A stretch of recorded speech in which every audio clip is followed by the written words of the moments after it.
आओ जी। जिस घड़ी का बहुत बेसब्री से इंतजार था वो दिन आ गया कि हमने कंसोलिडेशन आज शुरू करने का फैसला कर लिया। कंसोलिडेशन चैप्टर सीए फाइनल से उठकर आपके एग्जीक्यूटिव सिलेबस में आ चुका है। लेकिन दोस्तों विश्वास मानिए ये चैप्टर बहुत इजी है, लेकिन हाँ थोड़ा कॉन्सेप्चुअल है बट बहुत इंपॉर्टेंट है। चैप्टर का वेटेज 5 to 7 मार्क्स का है और ये चैप्टर प्रैक्टिकल चैप्टर है, थ्योरी नहीं है। थ्योरी में क्या होता है, बहुत बार प्रैक्टिकल क्वेश्चंस को थ्योरी बना के पूछ लिया जाता है। जब हम एमसीक्यूज करेंगे तो आपको समझ में आएगी। तो ये चैप्टर 5 to 7 मार्क्स का वेटेज रखता है। चैप्टर 2019 दिसंबर में भी आया है, 2020 दिसंबर में भी आया है और लगभग 4 से 5 मार्क्स का आया है। तो आओ जी, अब अपन शुरू करते हैं। अब रहा नहीं जाता, कंसोलिडेशन पढ़ना ही पड़ेगा। स्टार्ट करते हैं, चलो। देखो जी, पहले हम लिखते हैं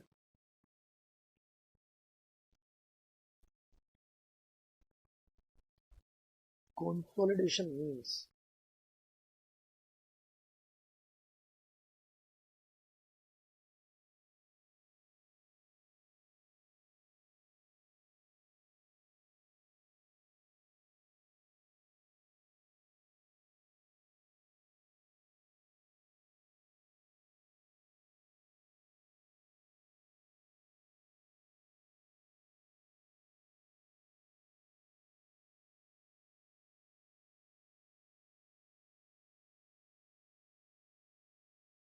कंसोलिडेशन का मतलब है होल्डिंग कंपनी ने कंट्रोल या फिर अक्वायर किया इंटरेस्ट सब्सिडियरी कंपनी में। एक एक करके समझते हैं।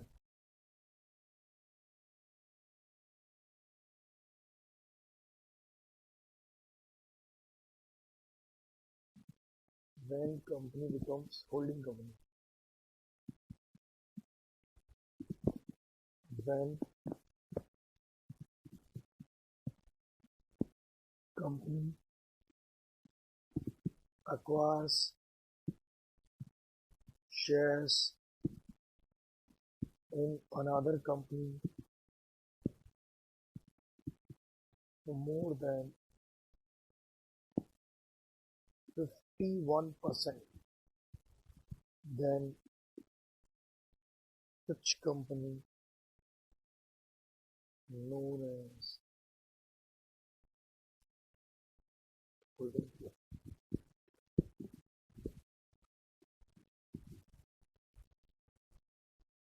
What do you mean by subsidiary company?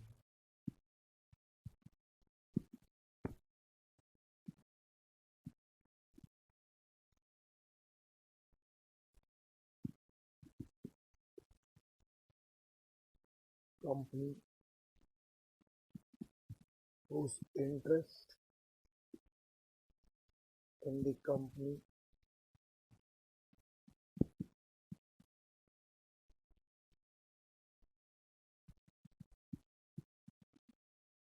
less than 50% or 50%, such company is subsidiary company.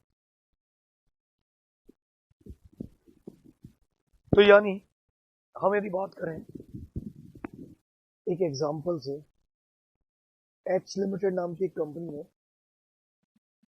F limited नाम की कंपनी का इसने 55% यदि शेयर्स होल्ड कर लिए हैं, कितने इसने, तो ये बन जाएगी होल्डिंग और ये बन जाएगी सब्सिडियरी। ये इसका परसेंट अब 45 हो चुका है और ये हुई होल्डिंग। होल्डिंग सब्सिडियरी में रिलेशन कैसा होता है देखिए, आप समझिए। एक कंपनी है, स्टैंड अलोन है। जैसे हम बात करें, ये कंपनी पहले स्टैंड अलोन थी,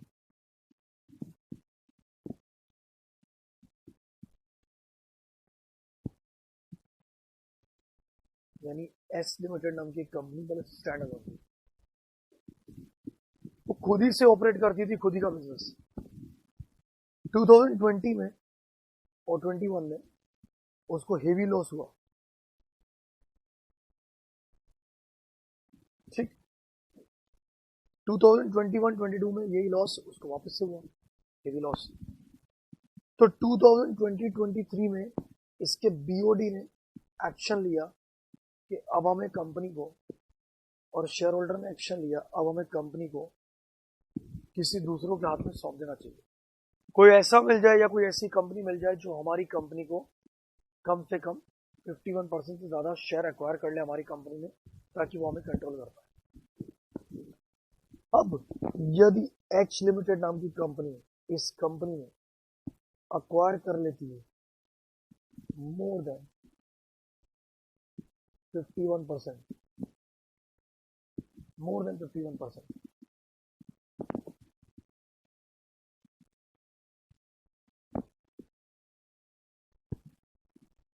इन एच लिमिटेड 51% ज्यादा होल्ड कर लेती है, तो फिर ये कंपनी, अब एच कंपनी कंट्रोल करेगी एच लिमिटेड। अब एच कंपनी एच को संभालेगी।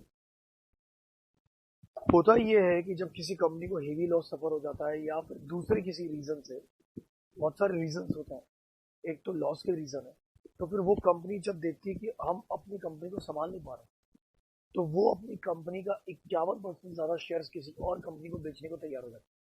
और जब कोई दूसरी कंपनी का 51% ज्यादा शेयर्स खरीदती है 51 से ज्यादा, तो फिर वो कंपनी होल्डिंग और ये कंपनी सब्सिडरी बन जाती है। यानी अब से होल्डिंग कंपनी बनने के बाद, तो होल्डिंग कंपनी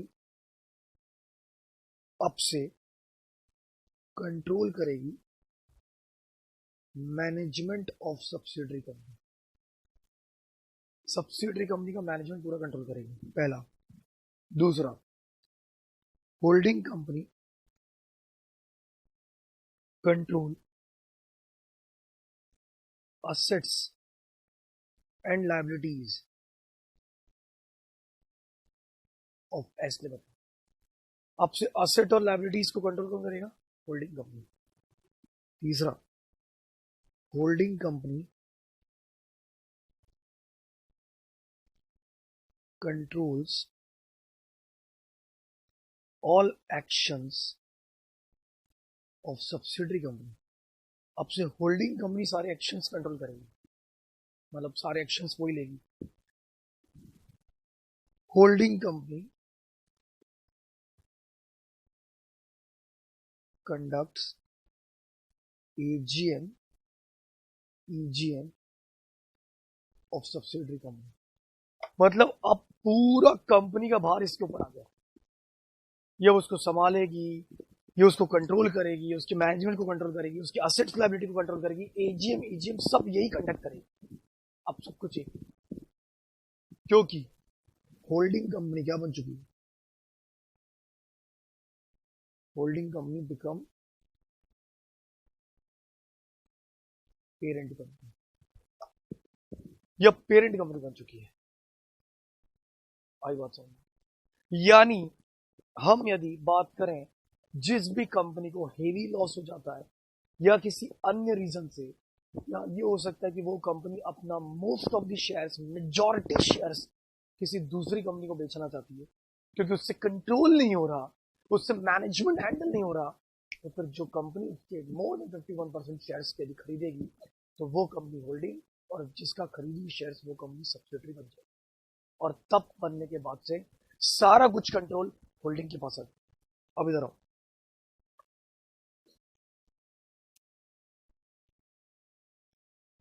मेरी पूरी तरीके से लिखो। What do you mean?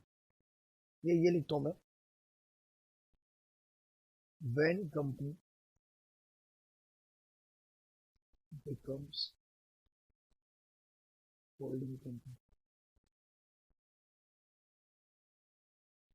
पहला, when company acquires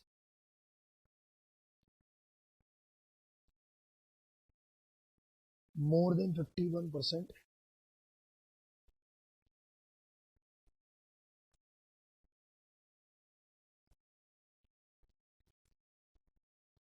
of another company, And number two, when more than half of directors controls another company. जब आधे से ज्यादा डायरेक्टर कंट्रोल करें दूसरी कंपनी को तो वो भी होल्डिंग ही कहलाती है और दूसरी कंपनी सब्सिडरी ही करती है। ठीक है जी, चलो आगे बढ़े। अब देखो,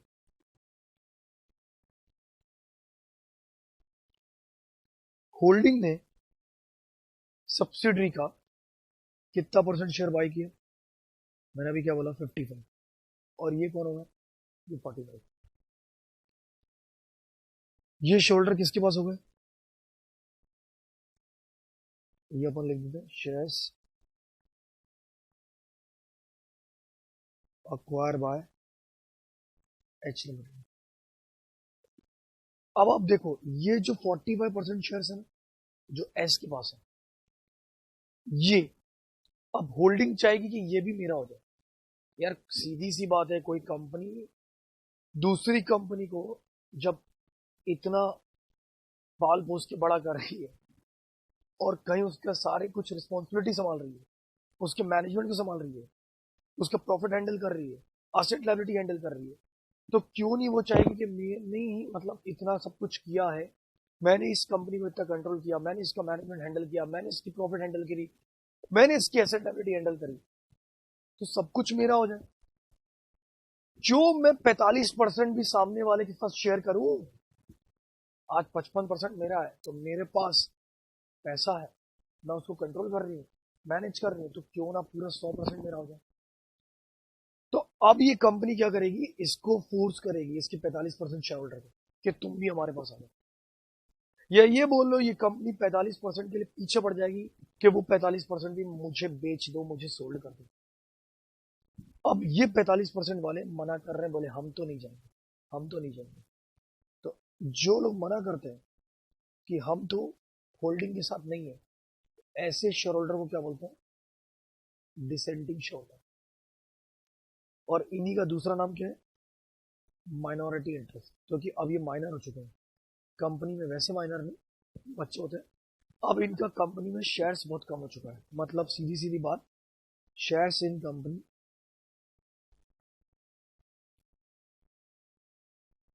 लेस देन 50%। कंपनी में शेयर 50% या उससे कम हो चुका है, तो फिर ये माइनॉरिटी इंटरेस्ट होल्ड कर चुका है। और ये कंपनी के पीछे हाथ धो के पड़ी कि भैया तुम भी अपने शेयर्स मुझे बेच दो, ताकि पूरा का पूरा 100% कंट्रोल मेरे पास है। लेकिन आपको एक बात बता दूं, माइनॉरिटी इंटरेस्ट के बिना इच्छा के कंपनी कुछ नहीं कर सकती। मतलब बिना इच्छा के होल्डिंग कंपनी उन पर दबाव, प्रेशर या कुछ और नहीं कर सकती, बना नहीं सकती, क्योंकि माइनॉरिटी इंटरेस्ट के साथ हाई कोर्ट रहती है। माइनॉरिटी इंटरेस्ट वो शेयर होल्डर है जो पहले जाके हाई कोर्ट को या हाई कोर्ट में पहले ही जाके पिटीशन फाइल कर देंगे कि देखो सर, शायद हो सकता है कि होल्डिंग कंपनी हमें दबाव डाले, हमें प्रेशर करे, हमें प्रेशराइज करे कि अपने बचे कुछ शेयर भी हमारे पर डाल दो, लेकिन हम देना नहीं चाहते, इसलिए प्लीज हम ये पिटीशन फाइल कर रहे हैं, आप हमारी रक्षा कर रहे हैं। तो एक तरह का प्रोटेक्शन वो हाई कोर्ट से ले आते हैं। और कहीं ना कहीं इनका इंटरेस्ट भी कंपनी में जिंदा रहता रहेगा, क्योंकि नहीं तो ये कंपनी को परेशान करेगी, ये कंट्रोल तो यही कंपनी करती है। अब हम बात करें कि माइनॉरिटी को किन किन चीजों पे अधिकार मिलेगा। माइनॉरिटी को किन किन चीजों पे अधिकार मिलेगा, मतलब माइनॉरिटी का हक किन किन चीजों पे रहेगा, उनको क्या क्या हम दे सकते हैं या देंगे।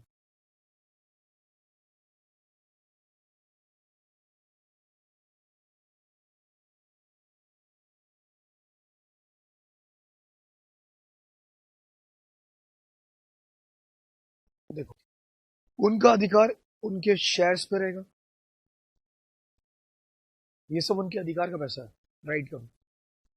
फिर उनका अधिकार बोनस शेयर्स पे भी रहेगा। फिर उनका राइट डिविडेंड पे भी रहेगा। कौन सा डिविडेंड? Purpose of interim. फिर उनका राइट रिवैल्यूएशन प्रॉफिट पे भी रहेगा। ये सब चीज अपन को डिस्कस करनी है, क्या चीज है क्या है। फिर उनका राइट जिस तरह प्रॉफिट पे है तो वो लॉस भी बियर करेंगे, उनको बोला जाएगा भैया तुम लॉस भी बियर करो। फिर उनको जीआर प्री में भी हक मिलेगा। अब ये प्री क्या होता है सब बात करेंगे अपन।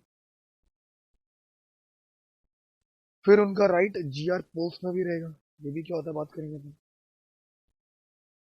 फिर उनका right P and L pre में रहेगा, ये भी बात करेंगे अपन। फिर उनका right P and L post में रहेगा, ये भी बात करेंगे अपन।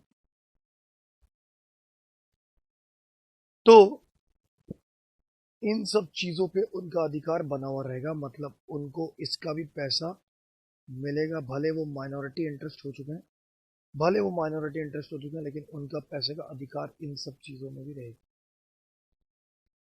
वो माइनॉरिटी इंटरेस्ट होल्डर हैं, बट दो उसके बाद भी उनका पैसा कहीं जाएगा नहीं।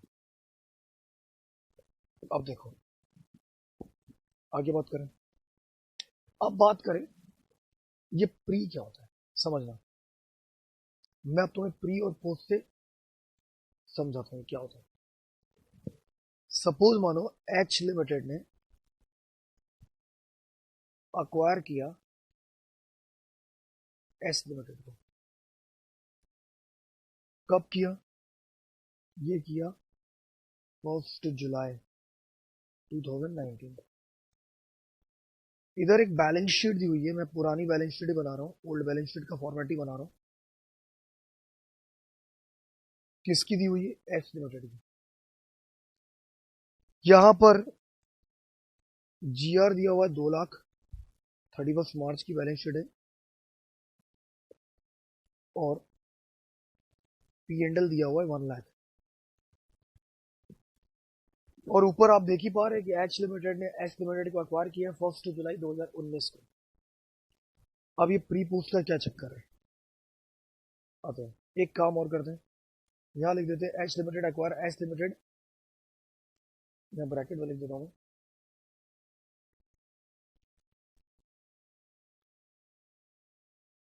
अक्वायर एस 80% शेयर,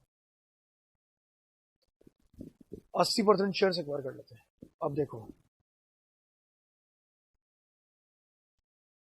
ये है जीआर। जीआर पूरे साल का कितना? बैलेंस शीट का एक सेकंड लग जाएगा। बैलेंस शीट 31 मार्च 2020 की।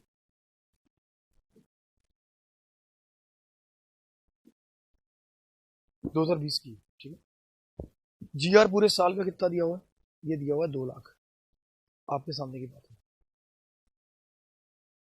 अब देखो होल्डिंग ने एक्वायर कब किया एस को? 1 जुलाई को किया। अब आपको एक बात बता दूं कि अक्वायर करने तक के पीरियड या अक्वायर करने के पहले के पीरियड को बोलते प्री।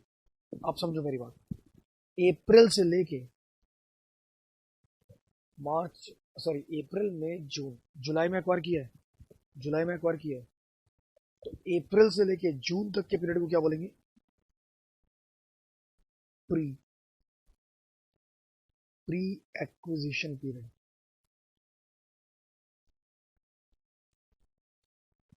एक बात समझ जाओ, जब होल्डिंग कंपनी अक्वायर करेगी उसके पहले तक के पीरियड को क्या बोलेंगे? प्री। जैसे 1 जुलाई को एक्वायर किया तो जून तक का पीरियड क्या होगा? प्री। और 1 जुलाई से लेके मार्च तक के पीरियड को क्या बोलेंगे? पोस्ट।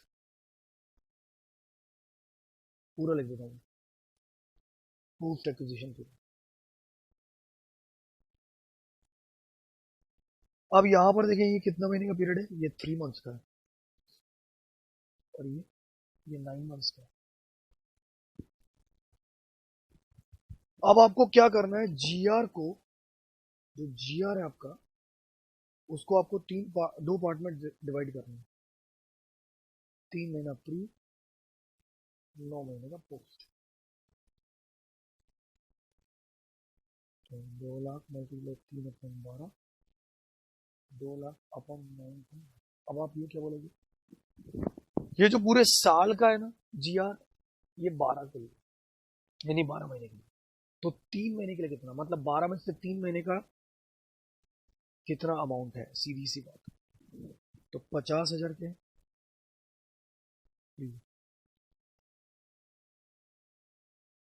और 1.5 लाख के। तो ये होता है प्री और ये होता है पोस्ट। आई बात समझो। अब ऐसे ही देखो पी एंडल करेंगे, पी एंडल कितना है, 1 लाख। 3 महीने का पीरियड क्या हो गया, प्री, अप्रैल से जून।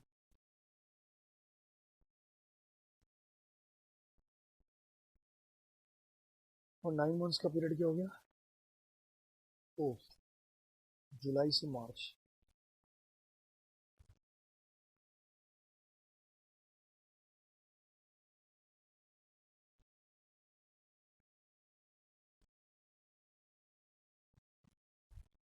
तो ये मल्टीप्लाई 3/12, ये मल्टीप्लाई 9/12।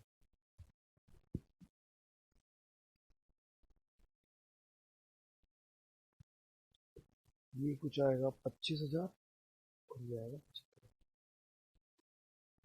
ये है, ये होता है प्री और पोस्ट। अब आई बात समझ में, ये ऊपर जो मैंने लिखा था, ये देखो, ये प्री और पोस्ट, ये होता है प्री और पोस्ट।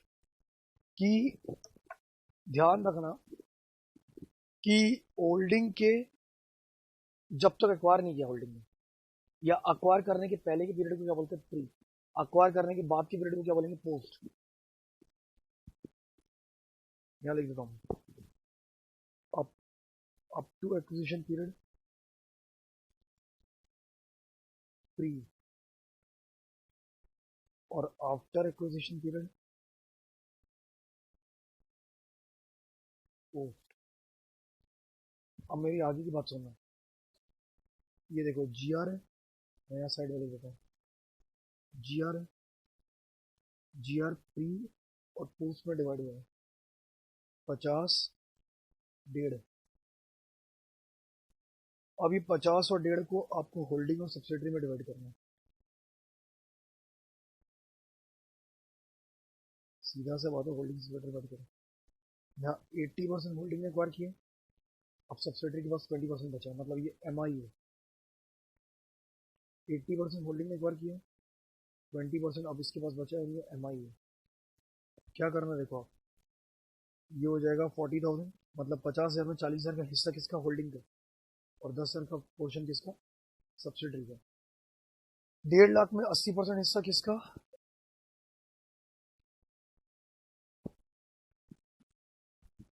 1,20 होल्डिंग का, बचा 30,000 एम आई का। सेम ऐसे ही आप पी को भी करो।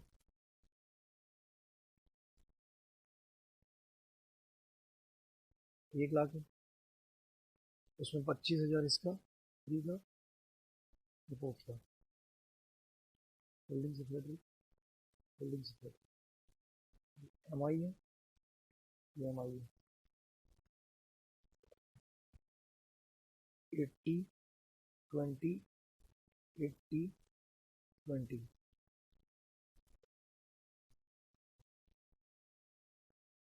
ये 20, ये 5,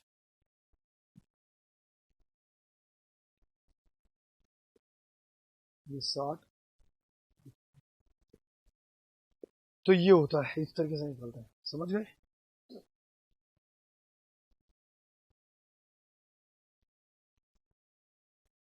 ठीक, अब मैं तुम्हें रिवैल्यूएशन प्रॉफिट बता देता हूँ।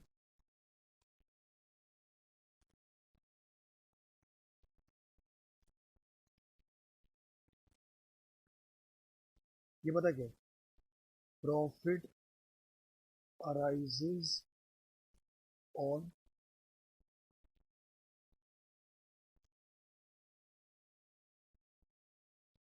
revalue time, means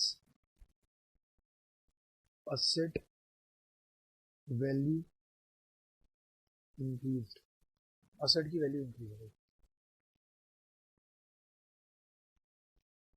एग्जाम्पल जैसे WDV ऑफ असेट था 1 lakh. Now asset revalued upward by 20,000. 20,000 से बढ़ गया. तो जो 20,000 से बढ़ा अपवर्ड, इसको क्या बोलेंगे? ये होगा रिवैल्यूएशन प्रॉफिट.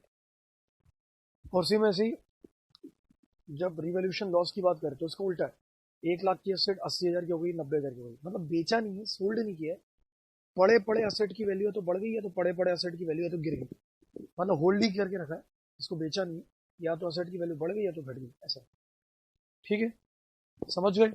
अब चलो आ जाओ इधर. अब मेरा सेकंड स्टेप है कॉस्ट ऑफ कंट्रोल आपको सिखाना. कॉस्ट ऑफ कंट्रोल क्या होता है? देखो,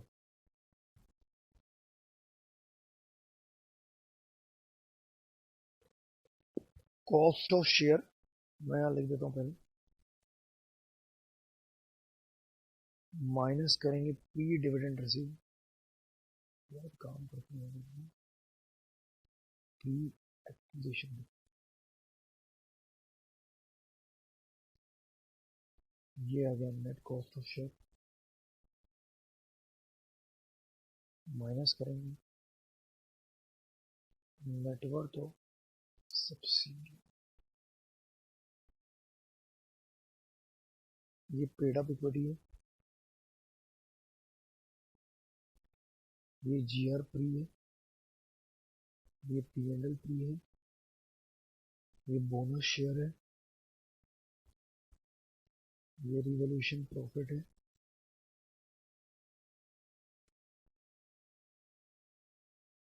ये रिवॉल्यूशन लॉस है.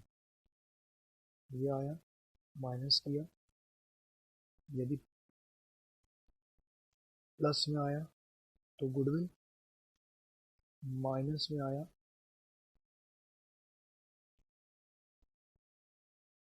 तो कैपिटल रिजर्व.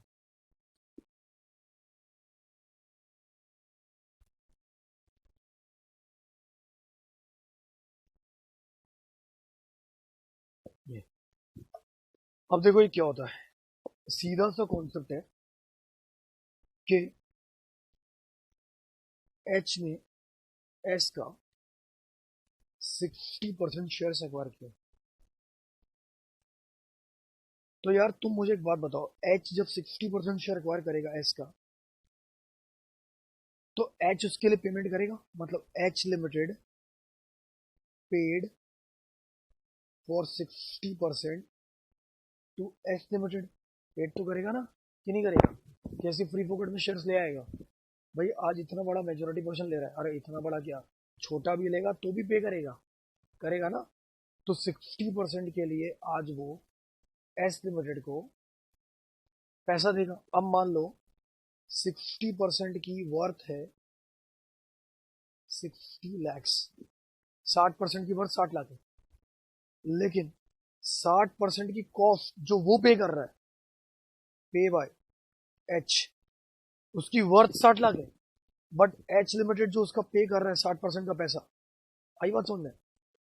वर्थ है 60 लाख की, लेकिन वो जो एच लिमिटेड पे कर रहा है उसके लिए, जो पे कर रहा है क्योंकि उसको खरीद रहा है, तो एच लिमिटेड जो पे कर रहा है उसके लिए पैसा वो कर रहा है 70 लाख. तो मुझे बताओ, वर्थ थी 60, पेड किया ज्यादा, पेड किया 70, तो ये क्या हो गया? ये उसने गुडविल का पैसा दिया एक्स्ट्रा. ये उसने 10 लाख की गुडविल का पैसा दिया.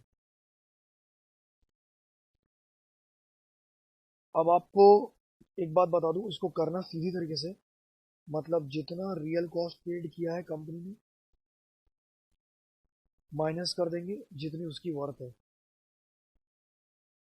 तो प्लस में आएगा. तो 10 लाख की गुडविल, ये आपको लगेगा कि ये माइनस में चल रहा है, तो मैं हटा दूं. सीधा सा बात है यार. आपकी कंपनी की शेयर की वर्थ 60% की 60 लाख है, और उसी शेयर के लिए 60% खरीदने के लिए कंपनी ने 70 लाख रुपए दिए. 10 लाख ज्यादा दिए, गुडविल के लिए दिए. अब उल्टा देखो, 60% की वर्थ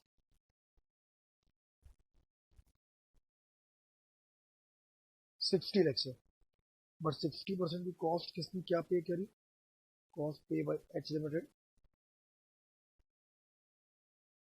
50 लाख। 60% की कॉस्ट 50 लाख ही पे करी है एच ने, मतलब उस कंपनी की कुछ वर्थ ही नहीं।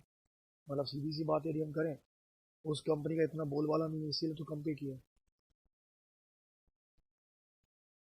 तो 50 लाख रुपए एच लिमिटेड ने पे किया, और जबकि उसकी मार्केट में 60% की वर्थ जो थी वो 60 लाख थी, मतलब कीमत 60 लाख थी, लेकिन उसके अगेंस्ट में से 50 लाख पेड किया, तो 10 लाख का क्या? Capital reserve. आई बात समझ में? तो दोस्तों, आपको आपके एग्जाम पेपर में एक तो एमआई निकालने आएगा, जो कि मैंने आपको एमआई का फॉर्मेट बता दिया। ये देखिए आप, एमआई का फॉर्मेट पूरा मैंने आपको लिख के दिया। एक तो ये निकालने आएगा, एक इसमें आता है जीआर प्री और पोस्ट, ये मैंने आपको सिखा दिया। एक इसमें आता है आपका रिवोल्यूशन प्रॉफिट क्या होता है और लॉस का, ये भी बता दिया मैंने आपको। और एक कॉस्ट ऑफ कंट्रोल आता है कि गुडविल हुआ खरीदने पर किसी आए। तो आपके जो एग्जाम में क्वेश्चंस आते हैं वही तो MI, cost of control, revolution profit और लॉस, इन सब के ऊपर आता है। एक दो टॉपिक और भी हैं जो अपन अपने प्रैक्टिकल एमसीक्यूज में डिस्कस करेंगे, क्योंकि अभी उसको डिस्कस करूंगा तो आपको उतनी अच्छी तरह समझ आएगा। तो ये था पूरा बेसिक मेरा कंसोलिडेशन का। ये बेसिक पार्ट पूरा खत्म हो चुका है, मतलब आपको मैंने पहले वीडियो में पूरा बेसिक क्लियर कर दिया। अब हम अपने सेकंड वीडियो में मिलते हैं प्रैक्टिकल एमसीक्यूज के साथ। ये वीडियो हमारा कंसोलिडेशन के एमसीक्यूज पर है, यानी पूरा प्रैक्टिकल। कुछ थ्योरी की भी एमसीक्यूज की बात करेंगे हम, बट बेसिकली हमारा फोकस रहेगा प्रैक्टिकल्स पर, क्योंकि चैप्टर मैंने पहले ही बोल दिया प्रैक्टिकल के ऊपर। तो चलो एक एक करके समझते हैं। पहले क्वेश्चन स्टार्ट करेंगे 16 नंबर से, वो इसलिए क्योंकि यहाँ पर हमें प्री और पोस्ट सीखने को मिल जाए, जो मैंने आपको लास्ट वीडियो में सिखाया। सनी लिमिटेड ने 70% शेयर्स हारी लिमिटेड के खरीदे 1 अक्टूबर 2009 को। अब हैरी लिमिटेड कौन हो गई? सब्सिडरी, और सनी कौन हो गया? होल्डिंग। कितने में खरीदे? 5 लाख रुपए दिए 70% खरीदने के लिए। पीएनएल का बैलेंस आपको दिया हुआ है 1 अप्रैल 2009 को 80,000 का डेबिट बैलेंस है, यानी लॉस है। डेबिट बैलेंस का मतलब क्या होता है? लॉस। और 31 मार्च 2010 को, यानी साल के एंड में, एक साल खत्म होने के बाद, 1,60,000 का क्रेडिट बैलेंस है, मतलब प्रॉफिट है। आपसे पूछा कैपिटल प्रॉफिट कितना होगा। कभी भी ध्यान रखना दोस्तों, कैपिटल प्रॉफिट पूछा रहा है तो मतलब प्री होता है। कैपिटल प्रॉफिट का मतलब प्री, रेवेन्यू प्रॉफिट का मतलब पोस्ट। मैं लिख देता हूँ, कैपिटल प्रॉफिट का मतलब प्री, और रेवेन्यू प्रॉफिट का मतलब पोस्ट। ठीक है, चलो जी शुरू करते हैं। देखो आपको क्या करना है, देखो कैसे करना है। आपको जो प्रॉफिट लेनी है ना, वो पूरे ईयर की लेनी है, या ये बोल लो सिंपल सी लैंग्वेज में, ईयर एंड की लेनी है। ये ज्यादा आपके लिए अच्छा रहेगा, सुटेबल रहेगा। ईयर एंड की कितनी प्रॉफिट आपको दिख रही है? 1,60,000। मतलब ये क्या है? Credit balance. क्रेडिट बैलेंस का मतलब क्या होता है? प्रॉफिट। ठीक है,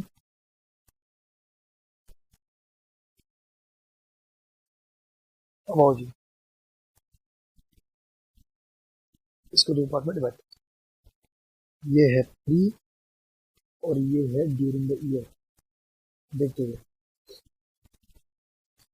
प्री में क्या है? प्री में लॉस है। ओपनिंग बैलेंस जो आपको दिया वो लॉस है, 80,000 का लॉस है, यानी माइनस में। ठीक है, अब मैं आपको एक छोटा सा वर्किंग दिखाता हूँ। ये मेरा पीएनएल है। मेरा वैसे पीएनएल का बैलेंस कहां पर आता है? यहाँ पर आता है।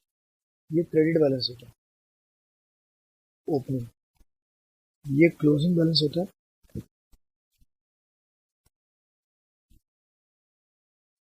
ये भी क्रेडिट बैलेंस।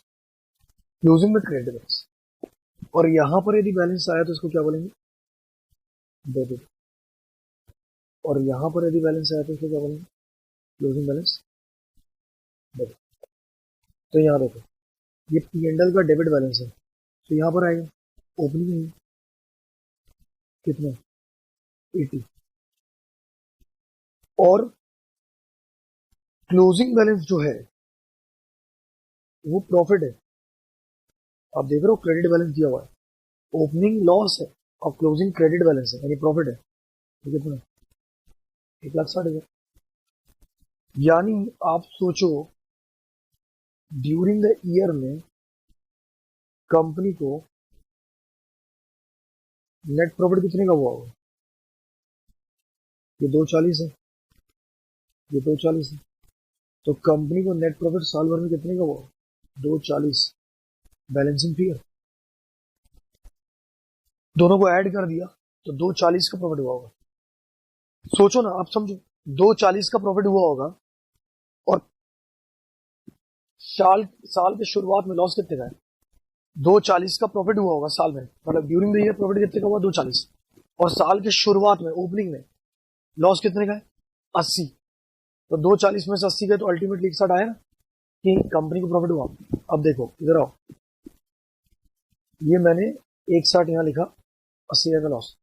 अब ड्यूरिंग द ईयर में कंपनी का प्रॉफिट कितना हुआ 240। ठीक, अब ड्यूरिंग द ईयर मतलब क्या होता है 12 महीने। ड्यूरिंग द ईयर कोई पूछे तो बोलना क्या बोला 12 महीने। अब 12 महीने में अप्रैल से मार्च का महीना होता है। अब आप देखो बंदे ने एक्वायर कब किया, मतलब कंपनी ने एक्वायर कब किया, कंपनी ने 1 अक्टूबर को एक्वायर किया, यानी अप्रैल से लेके सितंबर तक का पीरियड किया प्री और अक्टूबर से लेके मार्च तक का पीरियड किया पोस्ट। अब ये क्या हुआ सुनो, ये वाला प्री पीरियड अलग है, ये जो आप प्री पीरियड देख रहे हो ना ये अलग है, ये ऑलरेडी गिवन था आपके, ये ऑलरेडी गिवन था। और ये वाला जो प्री पीरियड है ना ये अपन निकाल रहे हैं, ये पूरे 12 महीने का। आप सोचो ना 2,40,000 का प्रॉफिट पूरे 12 महीने कमाया, तो अप्रैल से सितंबर तक में कितना कमाया और अक्टूबर से मार्च तक में कितना कमाया। तो 6 महीने का ये प्री हो गया, 6 महीने का ये पोस्ट हो गया। 240 को डिवाइड कर दो, 120 का प्री 120 का पोस्ट, सीधी सीधी बात। अब यदि कोई आपसे पूछे कि दादा टोटल प्री कितना है तो आप क्या बोलोगे, प्री का प्रॉफिट है 120 और प्री का लॉस है 80, तो टोटल प्री कितना हो गया 40 का नेट प्री ले लो, नेट प्री प्रॉफिट है 40,000 का। और पोस्ट प्रॉफिट कितना, पोस्ट प्रॉफिट है आपका 120।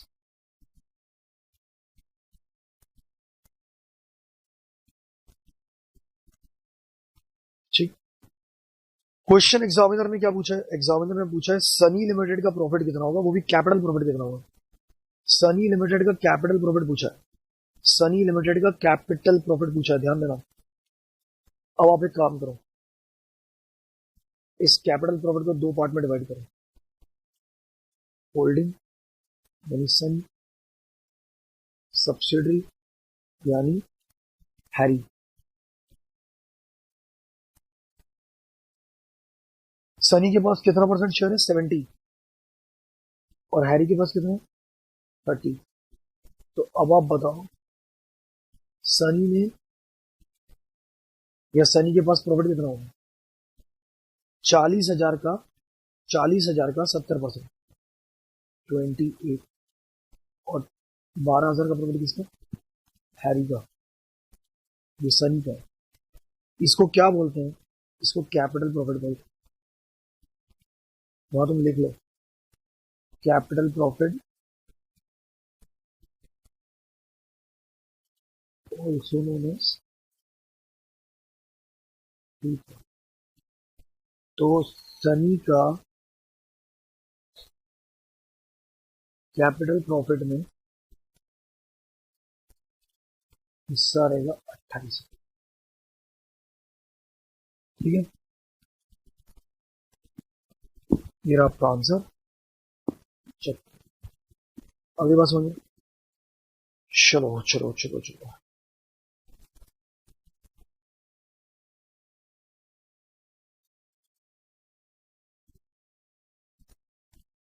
अब 17 नंबर,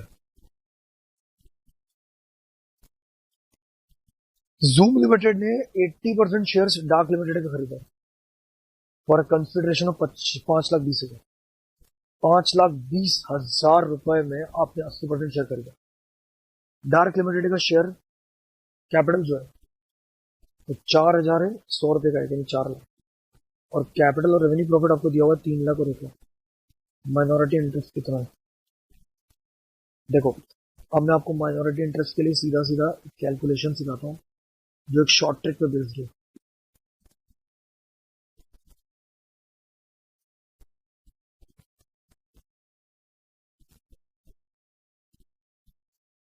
शॉर्ट ट्रिक पे बेस्ड है।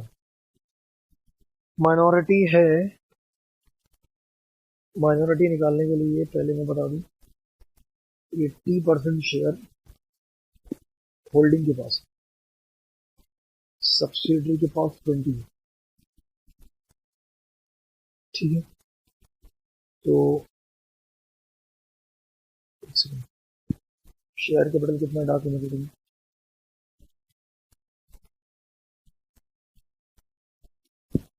टोटल शेयर कैपिटल डार्क का 4 लाख है। 4,000 शेयर मल्टीप्लाई 100, कैपिटल प्रॉफिट जो है वो 3 लाख है।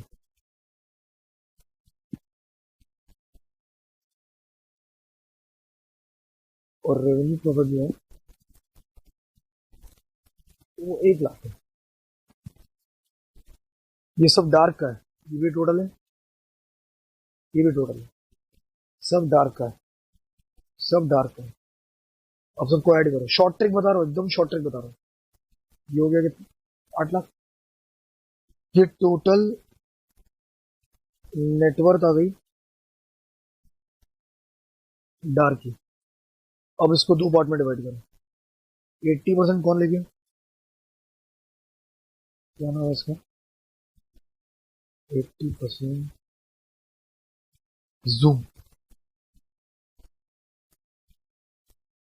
और 20%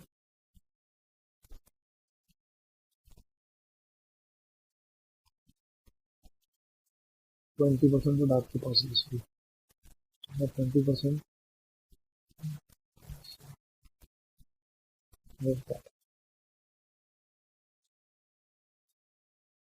तो ये एम आई है। बस अब आप एक काम करो, 8 लाख का 20% निकाल लो, तो एम आई आ जाएगा 1,60,000। चेक कर लो हमसे, सीधा सा कॉन्सेप्ट है, ज्यादा दिमाग पच्ची घर नहीं मार। जितने भी हैं सब्सिडरी कंपनी के शेयर कैपिटल, जीआर, पी&एल सबको ऐड कर दो और लास्ट में 80, 20, 70, 30, 60, 40 जो भी रेशियोज में डिवाइड कर दो, आ जाएगा आंसर। देखो 18 भी दिखाता हूँ मैं, 18 भी ऐसे ही।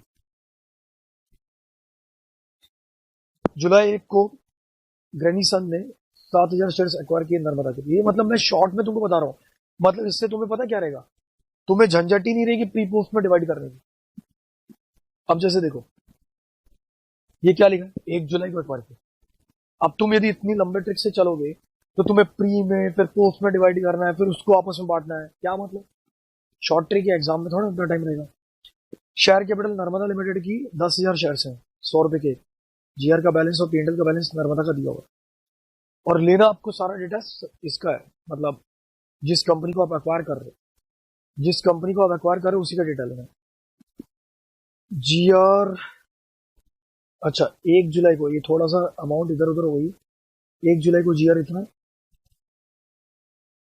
और पी&एल इतना, और मार्च को जीआर इतना, मार्च को पी&एल इतना, ठीक है। एमआई का अमाउंट कितना होगा, शेयर कैपिटल देखो नर्मदा की कितनी, शेयर कैपिटल नर्मदा की 10,000 है, कुछ नहीं करना, ये देखो, ये देखो शेयर कैपिटल टोटल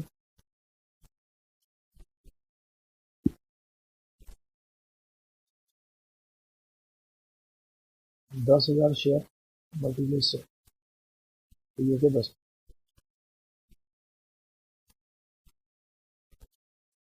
फिर टोटल जीआर कितना? 2 लाख। जीआर आपको पूरे साल का लेना है, ईयर एंड का लेना है? जीआर आपको पूरे साल का लेना। आप सोचो ना, ये 1,70,000 भी तो 2 लाख में इंक्लूड हुआ ना भाई। ये क्लोजिंग जीआर है और ये क्लोजिंग प्रॉफिट है, तो ये 1,50,000 भी तो इसी में शामिल होगा, ओपनिंग क्लोजिंग में तो शामिल होगा। तो 2 लाख का जीआर, 2 लाख का जीआर और 1,75,000 का पी। तो टोटल पेंडल हो गई ये। अब सबको ऐड कर दो। ये आया 13,75,000। अब देखो, इसमें माइनॉरिटी इंटरेस्ट का परसेंटेज निकालना है। अब ये कैसे आएगा? 7,000 शेयर्स तो किसने एक्वायर किया? ग्रीनी सन ने। तो देखो टोटल शेयर्स कितने थे? 10,000। Total share acquired by holding 7,000 out of 10,000। तो 70% क्या है?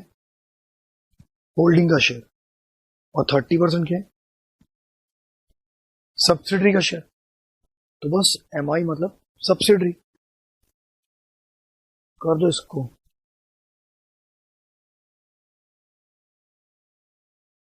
ये आएगा 4,12,500। ये आ गई MI। ठीक, तो इतनी मगजमारी नहीं करना, सबको ऐड करना और निकाल देना डायरेक्ट MI। वो प्री पोस्ट वो मैंने जरूर सिखाया है, बट मैंने को शॉर्ट ट्रिक भी बता दिया है। शॉर्ट ट्रिक से चलो।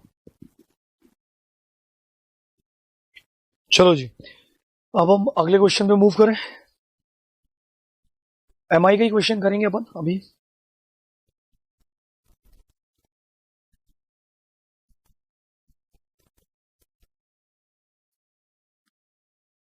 ये आइए 25।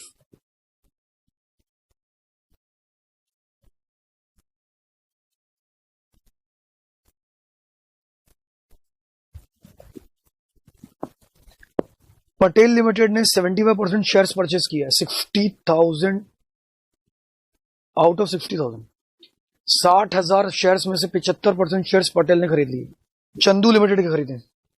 कैपिटल रिजर्व का balance, security premium, GR, discount on issue of debenture, सबका बैलेंस दिया हुआ है। आपको माइनॉरिटी इंटरेस्ट निकालना है। चलो ठीक है, देख लेते हैं। तो क्वेश्चन नंबर 25 में अब हम देखें टोटल शेयर्स 60,000 से मल्टीप्लाई 10, क्योंकि उसमें लिखा है ना 60,000 में से 75% एक्वायर किया, तो 60,000 तो टोटल है। फिर इन सब के बैलेंसेस लिख देते हैं। कैपिटल रिजर्व, कैपिटल रिजर्व का भी अब पोर्शन बटेगा। सिक्योरिटी प्रीमियम,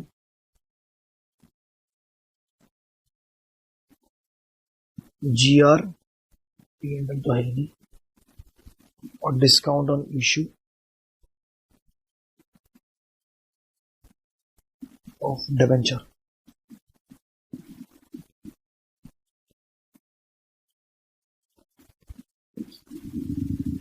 कैपिटल रिजर्व है 69, सिक्योरिटी प्रीमियम है 1,20,000, जीआर है 2,15,000 और डिस्काउंट है 40। डिस्काउंट तो माइनस ही होता है क्योंकि इसको तो राइट ऑफ करते हैं। 9,64।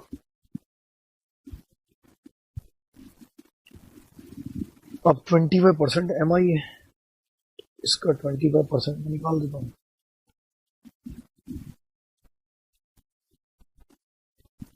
तो ये है 2,40,000। ठीक, चलो जी, ये मैंने आपको MI के सम सिखा दिए। MI का 25 नंबर का सिखा दिया और इसके पहले भी 2 सम करवा दिए। ठीक है, अब आप आ जाओ, अब हम सीख लेते हैं cost of control. Cost of control का क्वेश्चन देख लेते हैं।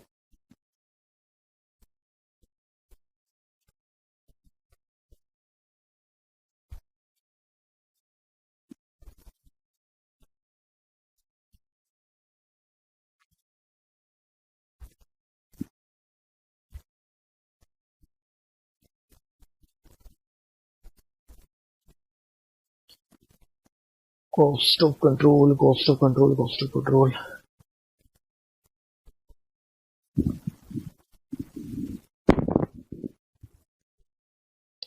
ये देखो 13 नंबर में लिखा है, पायनियर लिमिटेड ने अक्वायर्ड किया 3200 शेयर्स आर्यन लिमिटेड के। शेयर कैपिटल जो आर्यन लिमिटेड का है उसमें 4000 शेयर्स हैं। अच्छा, 4000 शेयर्स में से 3200 शेयर्स पायनियर ने खरीद लिए। इन्वेस्टमेंट ऑफ कॉस्ट मतलब पायनियर ने ये शेयर खरीदने के लिए 6,80,000 रुपए दिए। अब ये लिखा आर्यन लिमिटेड का 2,65,600 का बोनस एडजस्ट करने के बाद का वर्थ है। ओके, मतलब उसकी वर्थ जो बता रहा है वो 2,65,600 की वर्थ है। गुडविल या कैपिटल रिजर्व कितना शो होगा बैलेंस शीट में? ओके, ठीक है, मतलब आपको नेटवर्थ निकाल के दिया हुआ है कि 2,65,600 का आपका नेटवर्थ है। ठीक है, सीधा सा है। देखो आप,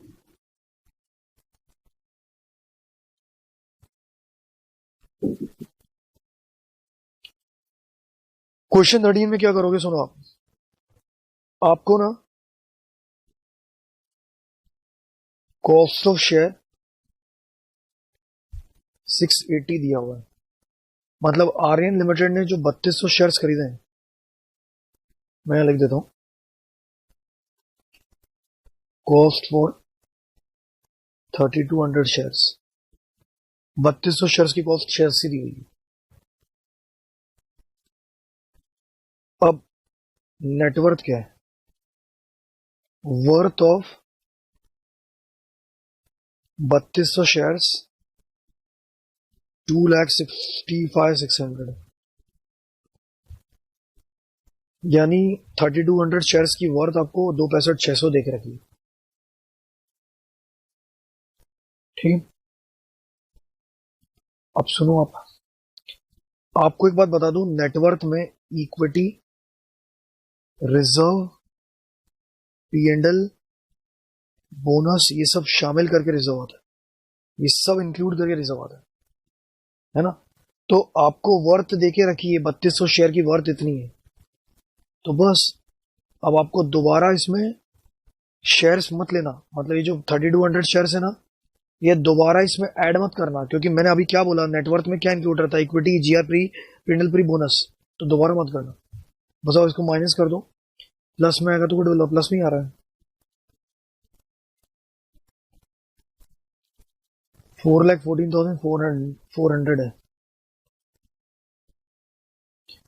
4,14,400, ये 4,14,400 आएगा, 4,14,400 गुडविल आएगी। ठीक है, ये आपका आंसर है। चलो आगे करें, एक और क्वेश्चन दिया हुआ है।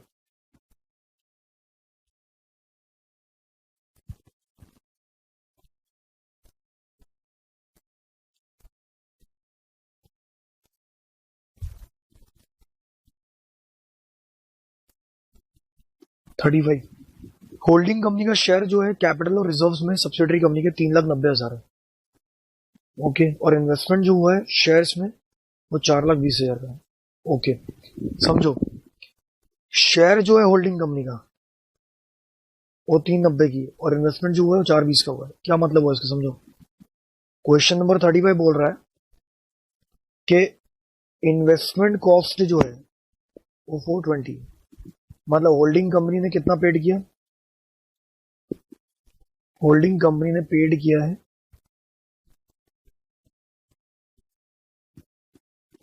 420 का, जबकि उसकी वर्थ कितनी है? Holding company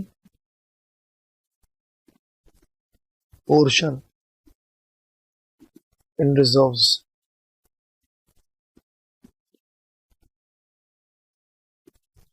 and capital.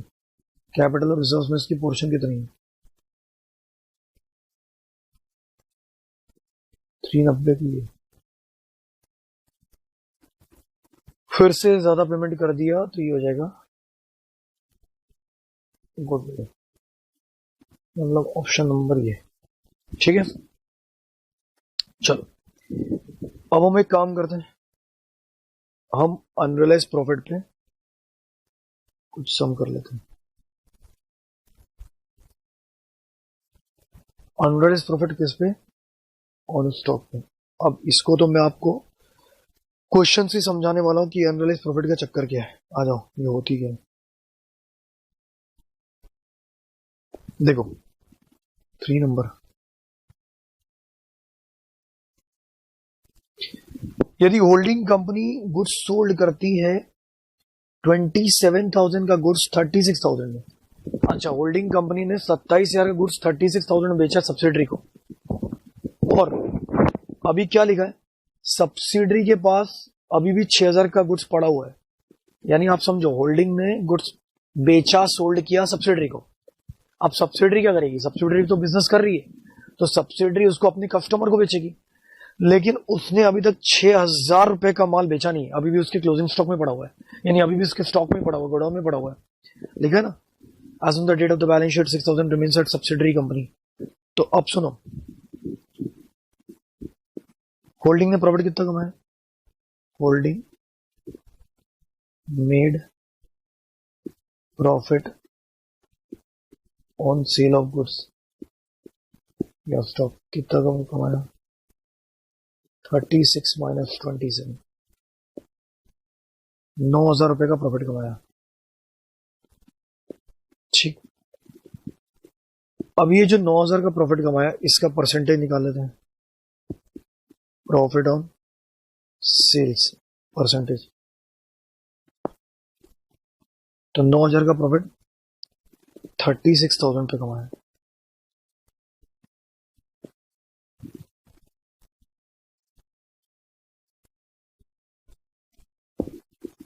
तो 25% का प्रॉफिट कमाया ऑन सेल्स। 25% का प्रॉफिट जो सेल्स पे कमाया है होल्डिंग ने। अब देखो, हमें बचपन से क्या सिखाया जाता है? Closing stock must be shown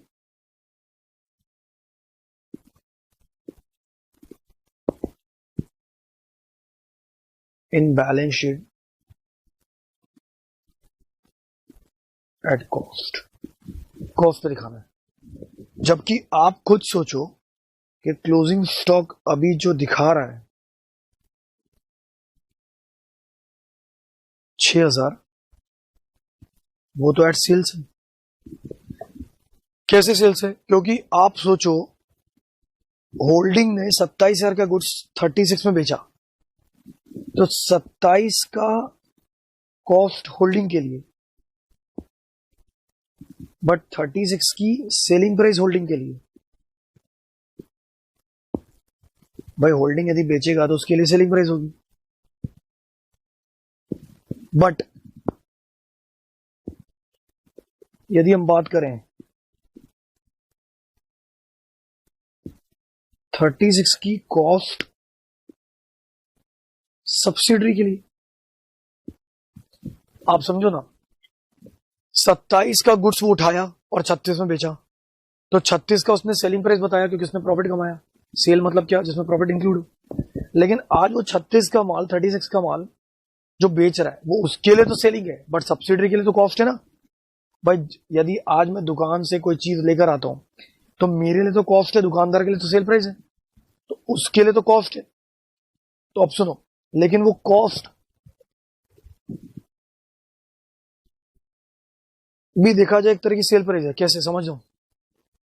ऐसे कि अब होल्डिंग जो है वो सब्सिडरी को कंट्रोल कर रहा है, यानी अब जो बैलेंस शीट बनेगी वो पूरा होल्डिंग बनाएगा, कंट्रोल उसका, मैनेजमेंट उसका, असेट लायबिलिटी पे कंट्रोल उसका, पूरा उसका।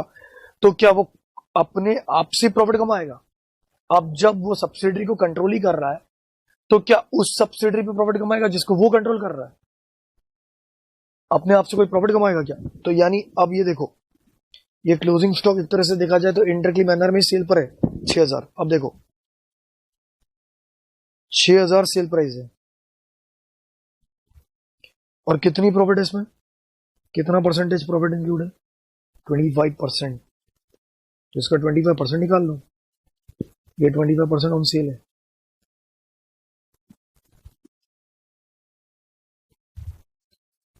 तो ये 1500 रुपए का अनरियलाइज है। अनरियलाइज को बोलेंगे, अनरियलाइज प्रॉफिट इसलिए बोलेंगे yet not stock sold, stock अभी तक सोल्ड ही नहीं हुआ, इसीलिए 1500 का क्या अनरियलाइज प्रॉफिट है।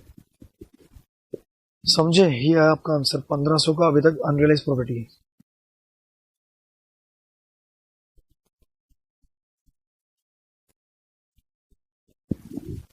देखो और क्वेश्चन करते हैं। देखो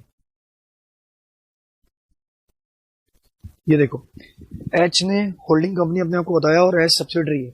गुड्स की कॉस्ट है 20 included in the stock of S which has been purchase from H.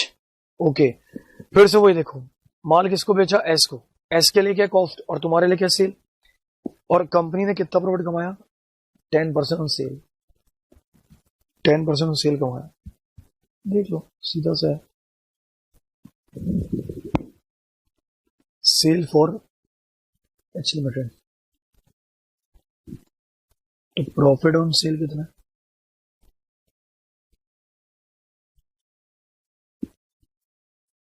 तो ये अनरियलाइज प्रॉफिट, अनरियलाइज प्रॉफिट इसलिए है क्योंकि आगे पढ़ो जी, देखो क्या लिखा है,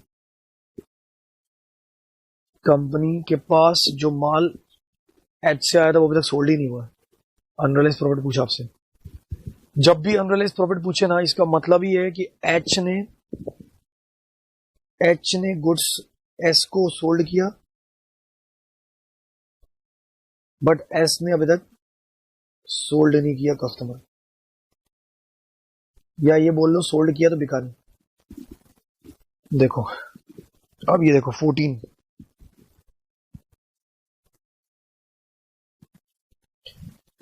जायंट लिमिटेड ने अक्वायर किया 80% शेयर जूम का 1 जनवरी 2009 को। ट्रेड क्रेडिटर्स में 45,000 के गुड्स शामिल हैं जो कि जायंट ने सप्लाई किए। जायंट यानी होल्डिंग कंपनी। अच्छा, जायंट कंपनी ने उसमें 9,000 का प्रॉफिट भी कमाया है। अच्छा, आगे लिखा है 1/5 of the goods are still in stock, माल अभी तक सोल्ड ही नहीं हुआ 1/5। तो देखो अनसोल्ड गुड्स कितना है? 40/1000 का 1/5, ये अनसोल्ड गुड्स है। और अनसोल्ड गुड्स पे कितना प्रॉफिट अभी तक नहीं कमाया? Value of stock to be considered for the purpose of consolidation. ठीक है, ये देखो अनसोल्ड गुड्स इतना है। अब आपने अभी तक प्रॉफिट कितना कमाया ये देख लेते हैं। प्रॉफिट परसेंटेज है 9,000 कमाया प्रॉफिट 45,000 पे, 9,000 की प्रॉफिट आपने कमाई 45 पे, यानी profit percentage 20 on sales, 20 on sales, बस 20 ऑन सेल्स निकाल दो। ये है अनरियलाइज प्रॉफिट।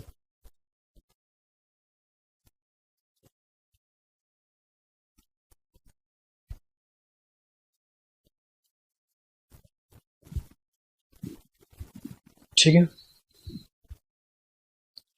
15 नंबर भी देख लो।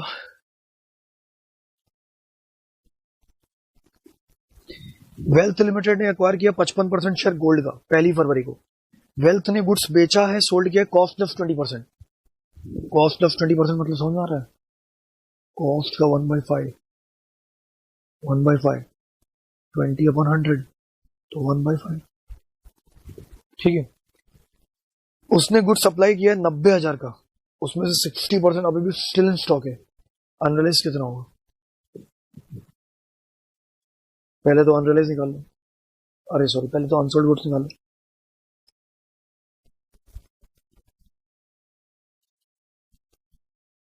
90,000 में 60% अभी तक सोल्ड ही नहीं हुआ है।